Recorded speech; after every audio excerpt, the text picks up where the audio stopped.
जय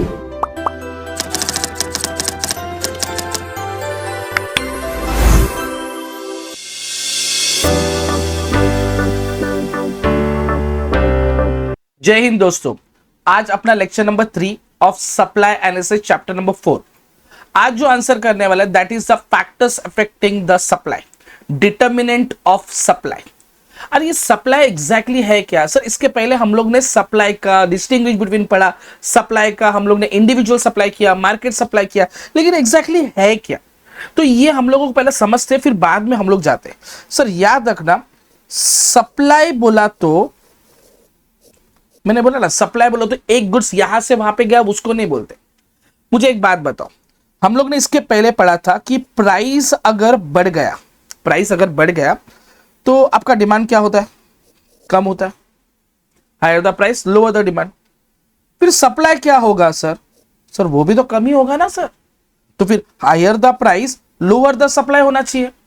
लेकिन हम लोग हमेशा पढ़ते हैं कि प्राइस अगर बढ़ गया तो सप्लाई भी बढ़ गया। ऐसा हम लोग क्यों बोलते हैं? देखो ये तो higher the price higher the supply हम लोग क्यों बोलते हैं? देखो इसका रीजन ये है कि आप ये जो चैप्टर पढ़ोगे ना, तब आप कंज्यूमर नहीं हो, तब आप सेलर हो।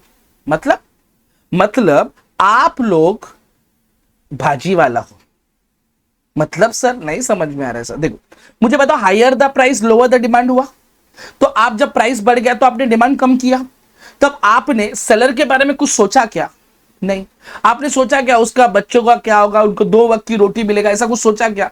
नहीं सोचा। क्यों नहीं सोचा? इसलिए नहीं सोचा क्योंकि तुम कौन थे? बायर थे। तब आप किसके पॉइंट ऑफ व्यू सोच रहे थे? बायर के पॉइंट ऑफ व्यू सोच रहे थे, राइट? अभी आप कौन है? सेलर हो। तो आपका परसेप्शन, आपका कॉन्सेंट्रेशन, आप हो कौन? आप सेलर हो। तो आपका मेन मोटिव क्या होता है? प्रॉफिट होता है। और प्रॉफिट कब बढ़ता है? जब प्राइस बढ़ता है। तो बायर खरीदेगा कि नहीं खरीदेगा ये मेरे लिए इंपॉर्टेंट नहीं है। मेरे लिए इंपॉर्टेंट ये है कि प्राइस बढ़ गया तो मैं बेचता हूं। Higher the price higher the supply. Stock market में कभी कभी शेयर मार्केट जब उसका प्राइस बढ़ता है तब वो लोग सेल करते हैं ना। तो मतलब यहां पर अगर प्राइस अगर आपका बढ़ता है, देखो ये बहुत इंपॉर्टेंट चीज बोल रहा हूं, लेकिन साथ में आपका क्या बढ़ना चाहिए? प्रॉफिट भी बढ़ना चाहिए। और प्रॉफिट बढ़ेगा तो ही आप सप्लाई बढ़ाएंगे। मतलब सेलर का मेन मोटिव ये नहीं कि प्राइस बढ़ना चाहिए, सेलर का मेन मोटिव ये है कि आपका प्रॉफिट बढ़ना चाहिए। प्रॉफिट बढ़ा तो प्राइस बढ़ा। तो पूरे चैप्टर में हम लोग ऐसा अज्यूम कर लेते हैं कि प्राइस अगर बढ़ गया मतलब उसका प्रॉफिट भी क्या हो गया रहेगा? बढ़ गया रहेगा। सो इसी के लिए हम लोग बोलते हैं कि प्राइस अगर बढ़ेगा तो प्रॉफिट बढ़ा, आपने ऐसा अज्यूम कर लिया, तो सप्लाई भी क्या होगा? बढ़ेगा। और प्राइस अगर कम हुआ तो सप्लाई भी क्या होगा? कम होगा। Higher the price higher the supply, lower the price lower the supply. मतलब तुम कौन है? सेलर है। किसके पॉइंट ऑफ व्यू सोचने का? सेलर। बायर के बारे में सोचने का क्या? नहीं। बायर का क्या होगा उसके बारे में सोचेंगे क्या? नहीं। वो खरीदेगा क्या? नहीं। वो बेचने का सवाल नहीं होता है। बट तुम क्या है? सेलर है। और उसी के पॉइंट ऑफ व्यू से हमको पूरा आंसर पढ़ने का है। एक बहुत इंपॉर्टेंट चीज है, higher the price higher the profit higher the supply. But हम लोग ऐसा अज्यूम कर रहे हैं कि प्रॉफिट बढ़ा मतलब प्राइस क्या हो गया? बढ़ गया रहेगा। Higher the price higher the supply. समझा? Lower the price lower the supply. तो let's start with the factors affecting the supply जो आपके स्क्रीन पे है। ठीक है, अब उसके अंदर मैं इसको थोड़ा जूम भी कर लेता हूं ताकि हमको अच्छे से वो दिखाई दे। ठीक है, देखो अब यहां पर आप लोगों को इसके अंदर सबसे पहला पॉइंट कौन सा है? तो हम लोग जो आंसर करने वाले that will be a determinant of supply. What is determinant of supply? Supply कभी बढ़ता है, सप्लाई कभी कम होता है। वो सप्लाई बढ़ने का और कम होने का रीजन जो होता है, उस रीजन को ही हम लोग डिटर्मिनेंट बोलते हैं, उस रीजन को ही हम लोग फैक्टर्स बोलते हैं। तो let's start, what is the reason of supply goes ups and down? Let's start. तो पहला पॉइंट जो रहेगा मेरा, price of a commodity. Okay, इसको मैं ये कलर यूज करता हूं ताकि अच्छे से दिखे। प्राइस ऑफ अ क्या रहेगा? कमोडिटी। अब ये प्राइस ऑफ अ कमोडिटी क्या बोलता है? मैंने सिंपल तुमको अभी मैं पढ़ाते वक्त बोला था कि यहां पर अगर इसका प्राइस अगर बढ़ गया तो सप्लाई भी क्या होगा? बढ़ेगा। प्राइस अगर कम होगा तो सप्लाई भी क्या होगा? कम होगा। Higher the price higher the supply. इधर लिख देता हूं, अभी होप सो सबको दिखता रहेगा। Higher the price higher the supply, थोड़ा सा, हाँ नहीं दिख रहा है ना, हाँ, अब दिख रहे हैं, ठीक है। Higher the price higher the supply, ठीक है। उसने क्या बोला देखो, यहां पर the price is an important influences of that the supply of a commodity, more quantity will be supplied at a higher price और less quantity are supply at a lower price. More quantity are supply at a higher price, lower quantity are supply at a lower price. ये एक point याद रखना, exam में लिखते वक्त यही रखना, और इनका रिलेशन हमेशा कैसा रहेगा, डायरेक्ट रहेगा। तो मेरा पहला पॉइंट क्लियर हो गया, कौन सा रहेगा, प्राइस ऑफ अ कमोडिटी। क्या बोलता है, more will be supply at a higher price, lower will be supply at a lower price. अच्छा, उसके बाद हम लोगों को तुमको मिलेगा कौन सा, स्टेट ऑफ टेक्नोलॉजी। अब ये स्टेट ऑफ टेक्नोलॉजी क्या रहेगा, मुझे बताओ। अगर मॉडर्न टेक्नोलॉजी आएगा तो सप्लाई क्या होगा, बढ़ेगा। अगर बैकवर्ड टेक्नोलॉजी रहेगा तो सप्लाई क्या रहेगा, कम रहेगा। तो देखो यहां पे लिखा है टेक्नोलॉजी इंप्रूवमेंट अगर हुआ तो reduce the cost of production. जब कॉस्ट ऑफ प्रोडक्शन कम होगा तो उसका प्रॉफिट क्या होगा, बढ़ जाएगा, उसका प्रोडक्शन भी क्या हो जाएगा, बढ़ जाएगा। तो मतलब मैं ऐसा बोलूं क्या, मॉडर्न टेक्नोलॉजी रहेगा, एडवांस टेक्नोलॉजी रहेगा, तो एडवांस टेक्नोलॉजी रहेगा तो क्या होगा, सप्लाई क्या होगा, मेरा बढ़ेगा। और एडवांस टेक्नोलॉजी नहीं रहेगा तो मेरा सप्लाई क्या हो जाएगा, कम हो जाएगा। सिंपल यही उसके बारे में लिखा है। तो इस टॉपिक के बारे में इसके अंदर क्या लिखा है कि अगर आपका टेक्नोलॉजी बढ़ जाता है तो आप सप्लाई भी क्या होगा, बढ़ेगा, ठीक है।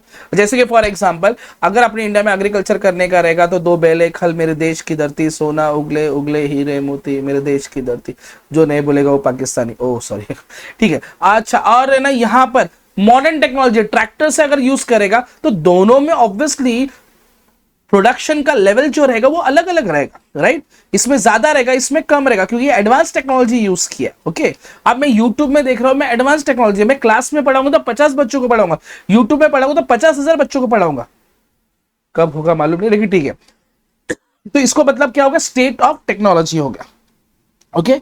अच्छा, यहां पर कॉस्ट ऑफ प्रोडक्शन, मैंने तुमको क्या बोला, कॉस्ट ऑफ प्रोडक्शन अगर बढ़ गया तो प्राइस भी क्या होगा, बढ़ेगा। तो प्राइस बढ़ा तो सप्लाई बढ़ना चाहिए ना, नहीं सर। कॉस्ट ऑफ प्रोडक्शन बढ़ गया तो आपका प्राइस बढ़ा, बरोबर है, लेकिन आपका प्रॉफिट नहीं बढ़ा। और सेलर का मेन मोटिव क्या होता है, प्रॉफिट होता है। तो इसके लिए यहां पे आपका कॉस्ट ऑफ प्रोडक्शन बढ़ेगा तो सप्लाई क्या हो जाएगा, कम हो जाएगा। और कॉस्ट ऑफ प्रोडक्शन अगर कम हुआ, सप्लाई क्या होगा, बढ़ जाएगा, ठीक है। अच्छा, इंफ्रास्ट्रक्चर फैसिलिटीज, अपना कंट्री का इंफ्रास्ट्रक्चर कितना अच्छा है तुमको मालूम है। अपना ट्रेन तो, मुंबई का ट्रेन तो it is like a free massage service centre, बराबर, वो चल दो, वो बहुत सारा चीज है। तो इंफ्रास्ट्रक्चर है ना, कभी भी अच्छा रहेगा तो सप्लाई भी क्या रहेगा, ज्यादा रहेगा। इंफ्रास्ट्रक्चर अगर खराब रहेगा तो सप्लाई भी क्या रहेगा, खराब रहेगा। अच्छा रोड नहीं रहेगा तो सप्लाई खराब रहेगा, अच्छा रोड रहेगा तो सप्लाई बढ़ जाएगा, बराबर। तो देखो यहां पे लिखा है इंफ्रास्ट्रक्चर किसके फॉर्म में रहेगा, ट्रांसपोर्ट, कम्युनिकेशन, पावर, ये सब चीज अच्छा रहेगा। Influence the production process as well as the supply, है ना। ट्रांसपोर्ट अच्छा रहेगा, कम्युनिकेशन अच्छा रहेगा, ये सब चीज। अगर मैं फोन कर रहा हूं, फोन बार बार कट हो रहा है, पर कट हो रहा है, तो मेरे को जो ऑर्डर देने का तो वो नहीं हो पाएगा। पहले 2016 के पहले मॉडर्न टेक्नोलॉजी नहीं था, 5G नहीं था, 4G नहीं था, 3G 2G था, तो तभी ये सब ऑनलाइन वाला बिजनेस, ये यूट्यूब वाला बिजनेस नहीं चलता था। आज ये मॉडर्न टेक्नोलॉजी आ गया ना, आज 5G भी आ गया, अभी 6G के ऊपर काम भी कर रहे हैं लोग। तो ये सब चीज के वजह से क्या हो रहा है, ज्यादा एडवांस लेवल पे हो रहा है, राइट। तो मतलब यहां पे इंफ्रास्ट्रक्चर जितना अच्छा रहेगा उतना ज्यादा क्या रहेगा, सप्लाई रहेगा। और इंफ्रास्ट्रक्चर जितना खराब रहेगा उतना सप्लाई क्या रहेगा, कम रहेगा। अंडरस्टूड। गवर्नमेंट पॉलिसी, अब गवर्नमेंट पॉलिसी क्या रहेगा, तो गवर्नमेंट कभी कभी कोई कोई प्रोडक्ट पे अलग अलग चीज है ना, जैसे कि फॉर एग्जांपल गवर्नमेंट ने बोला कि XYZ प्रोडक्ट रहेगा, ये कैमरा रहेगा, इस कैमरा पे गवर्नमेंट बोला टैक्स ज्यादा लगाएगा। तो टैक्स अगर ज्यादा लगाएगा तो उस पर्टिकुलर प्रोडक्ट का प्राइस क्या हो जाएगा, बढ़ जाएगा। और प्राइस बढ़ेगा लेकिन उसका प्रॉफिट नहीं बढ़ेगा। तो प्रॉफिट नहीं बढ़ेगा मतलब उसका सप्लाई क्या हो जाएगा, कम हो जाएगा, राइट। तो मैं ऐसा बोल सकता हूं, higher the tax lower the supply, lower the tax higher the supply. Understood. तो देखो इसके अंदर क्या लिखा है, उसके अंदर फेवरेबल गवर्नमेंट पॉलिसी में एनकरेज, फेवरेबल गवर्नमेंट पॉलिसी मतलब टैक्स क्या होना चाहिए, कम होना चाहिए। तो टैक्स कम हो जाएगा तो कॉस्ट भी क्या होगा, कम होगा, उसका प्रॉफिट क्या होगा, बढ़ेगा, तो सप्लाई भी क्या होगा, बढ़ जाएगा। तो फेवरेबल गवर्नमेंट पॉलिसी में encourage supply and unfavourable government policy में discourage the supply. Simple, favourable supply बढ़ाएगा, अनफेवरेबल गवर्नमेंट डिसीजन रहेगा, सप्लाई क्या हो जाएगा, कम हो जाएगा। अब यहां पे आता है नेचुरल कंडीशन।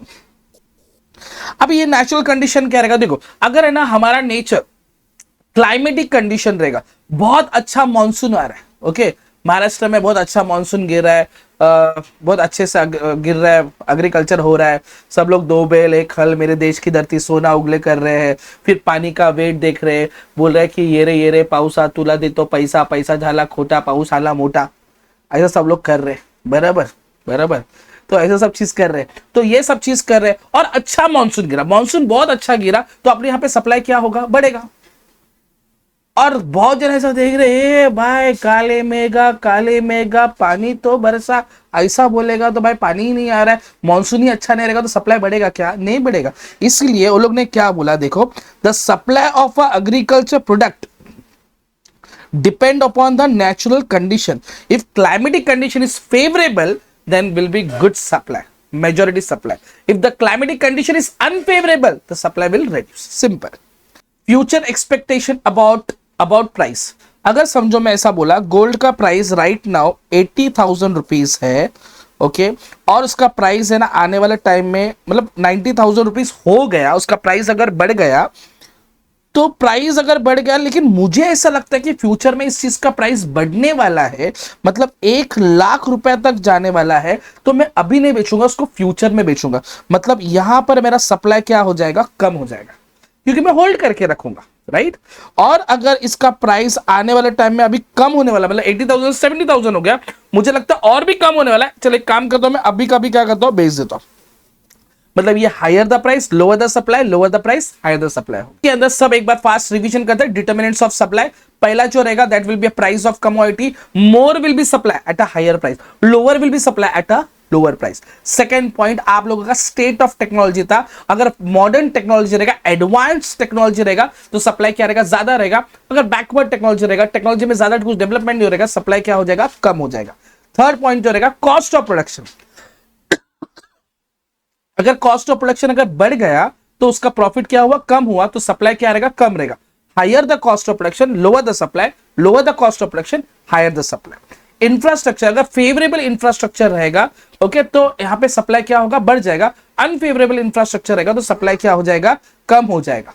उसके बाद गवर्नमेंट पॉलिसी, अगर गवर्नमेंट फेवरेबल गवर्नमेंट पॉलिसी लेके आता है, टैक्सेशन फेवरेबल रहता है, तो सप्लाई क्या रहेगा, बढ़ जाएगा। और अनफेवरेबल रहेगा, अगर अगर अनफेवरेबल रहेगा तो सप्लाई क्या हो जाएगा, कम हो जाएगा। उसके बाद natural condition, favourable climatic condition रहेगा तो सप्लाई क्या होगा, बढ़ जाएगा। अनफेवरेबल क्लाइमेटिक रहेगा, सप्लाई क्या हो जाएगा, कम हो जाएगा। और last point future expectation about future price, expectation about future price, अगर गोल्ड का प्राइस या कोई भी चीज का प्राइस बढ़ गया है, तुमको लगता है और भी फ्यूचर में प्राइस बढ़ने वाला है, तो अभी उसका सप्लाई क्या करेगा, कम रखेंगे और फ्यूचर में उसको क्या करेंगे, बेचेंगे। ओके, तो ये आपका पूरा factors affecting the supply, that is determinant of supply, ये बहुत इंपॉर्टेंट आंसर है। ओके, ये आपको होप सो सबको समझ में आएगा। जय हिंद, थैंक यू।